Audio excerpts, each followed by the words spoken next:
여러분, 44년 만에 기초연금제도 싹 바뀐다고 해요. 특히 이거 모르고 계시면요. 받고 계셨던 분들도 수급 중단될 수 있어요. 기초연금은 65세 이상 대한민국 국민이면서 소득 기준 하위 70%에 해당한다면 모두 지급되는데요. 그래서 다들 쉽게 받는구나 생각하는 경우가 많죠. 그런데 알아보니 생각보다 지급 기준이 복잡하더라고요. 아니, 기초연금 그거 나라에서 자동 계산해서 주는 건데 내가 뭘 따로 알아야 하나? 생각하실 수도 있죠. 그런데 제대로 알고 계시면 정말 큰 도움 됩니다. 실제로 제가 엄마 친구분께 이 내용 알려드렸더니 수급 중단됐다가 이번에 다시 받게 되셨어요. 오늘 도대체 왜 어떤 이유로 기초연금 수급 중단되는지, 탈락은 어떻게 예방하는지, 거기에 월 34만원 최대로 꽉꽉 채워받는 꿀팁까지 제가 싹 다 정리해서 알려드릴게요. 시작 전에 구독과 좋아요 해주시면 저에게 큰 힘이 됩니다. 요즘 물가도 많이 오르는데 기초연금 받으면 생활에 큰 도움 되죠. 그런데 잘 받고 있던 분들도 못 받고 중단되고 탈락하는 경우가 많아요. 왜 그럴까요? 가장 흔한 중단 사유 3가지 알려드릴게요. 첫 번째 이유는 바로 자식들이 챙겨주는 용돈 때문이에요. 우리 어머님, 아버님들 생활에 보태 쓰시라고 자식들이 용돈 보내주는 경우 많으시죠? 예를 들어 매달 같은 금액을 같은 날짜에 받으시게 되면요. 공단에서는 이걸 정기적인 소득으로 볼 수 있어요. 그러면 통장으로 매달 용돈 받으면 무조건 탈락인 거냐? 하실 수 있으시죠? 그건 아니에요. 다음 예방법 알아두시면 기초연금 중단되지 않고 계속 받으실 수 있어요. 자식들이 정기적으로 보내주는 용돈은 비정기적으로 매번 금액을 다르게 입금받는 게 좋아요. 특히 자동이체 걸어두신 자녀분들은 조금 귀찮더라도 직접 이체하시는 게 좋고요.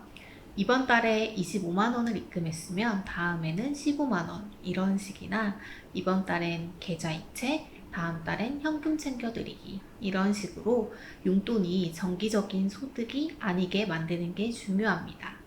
이건 자녀분들에게도 꼭 알려주세요.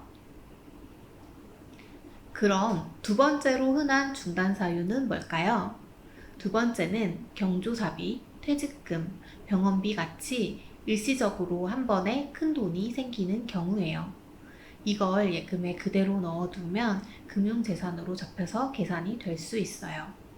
특히 500만원 이상의 돈이 한 번에 들어오면 확인 대상이 되는 경우가 많은데요.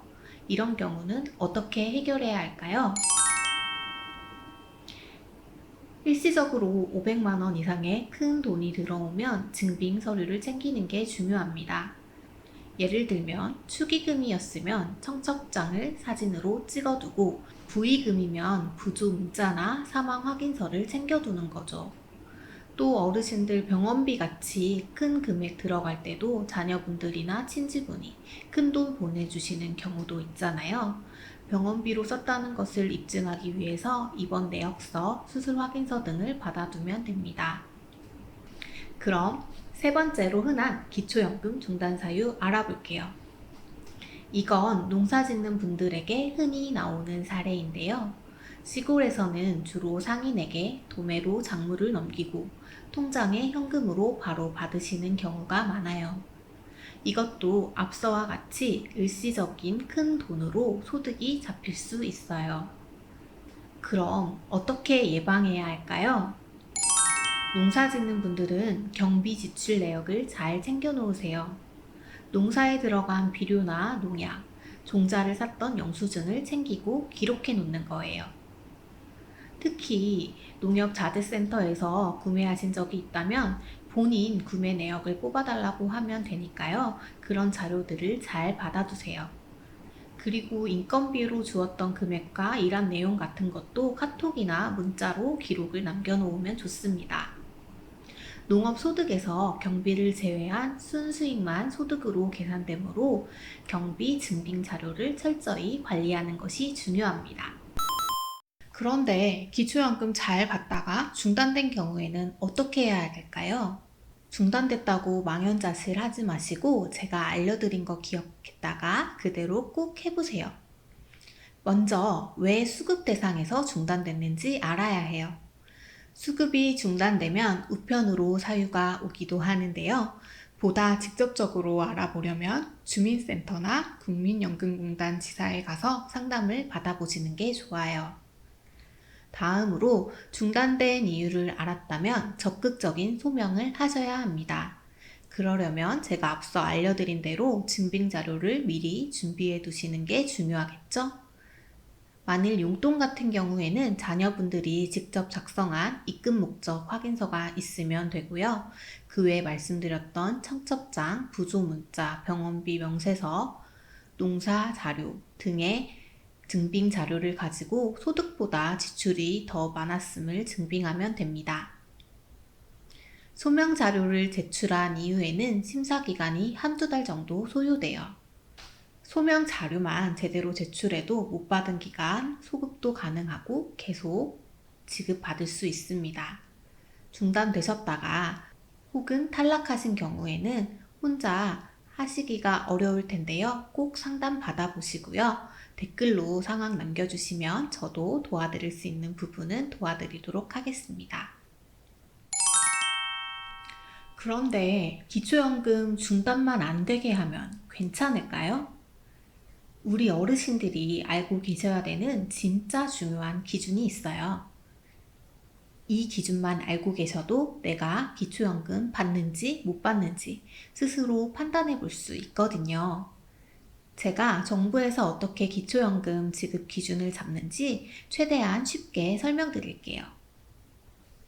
2025년 기준 기초연금 최대 금액은 단독 가구가 월 34만원, 2인 가구는 54만원이에요. 이를 지급하는 핵심 기준은 바로 월 소득 인정액입니다. 단독 가구는 월 228만원, 부부 가구는 월 364만원 이하여야 이 기준을 충족하는데요.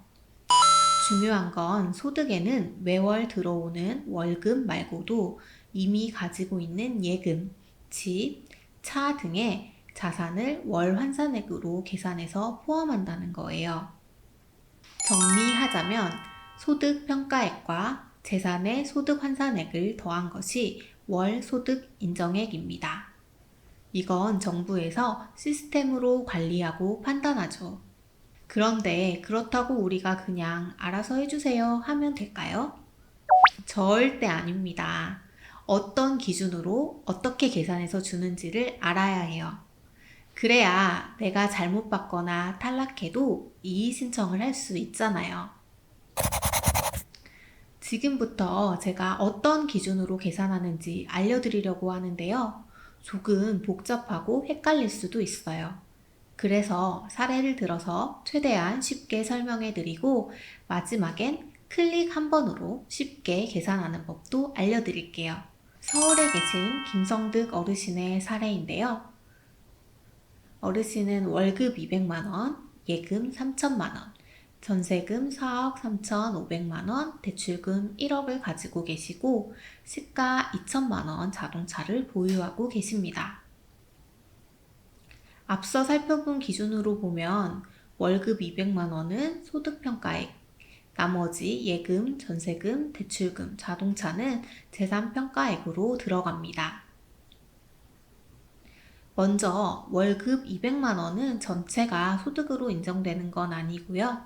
생활비 명목으로 110만원 정도를 뺀 후에 30%를 추가 공제해 줍니다.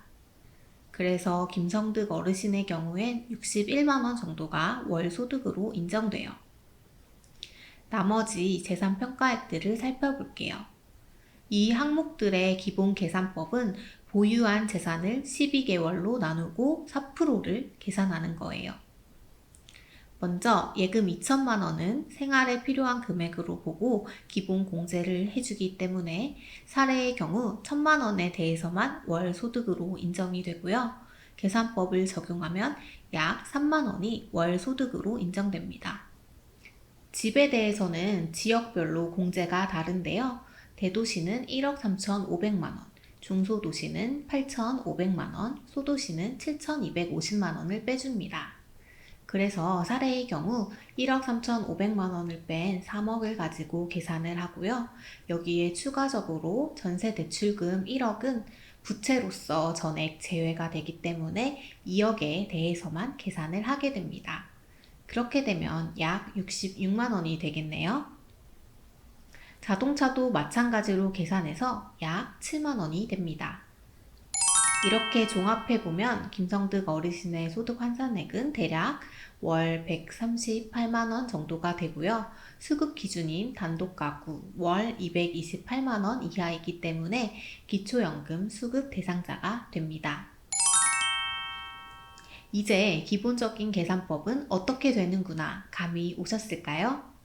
그런데 이렇게 복잡하게 일일이 계산하지 않아도 클릭 한 번으로 계산하는 법이 있어요. 바로 복지로 사이트를 이용하는 건데요. 직접 같이 접속해서 확인해 볼까요? 자, 그럼 처음에 접속하는 방법부터 같이 해볼게요. 먼저 검색어에 복지로라고 쳐주세요. 그러면 복지로 사이트가 뜹니다. 이 복지로라는 사이트에서 복지 서비스 메뉴 찾으시고요. 여기서 모의 계산, 기초연금을 눌러주시면 됩니다. 그러면 이렇게 계산할 수 있는 페이지가 뜨는데요. 중요한 건 이건 모의 계산이기 때문에 단순 참고용으로 활용해달라는 문구가 있어요. 확인해 주시고요. 네, 그럼 김성득 어르신 사례에 우리가 한번 모의 계산 같이 해볼게요. 가구 유형에서 단독 가구로 선택해 주시면 되고요.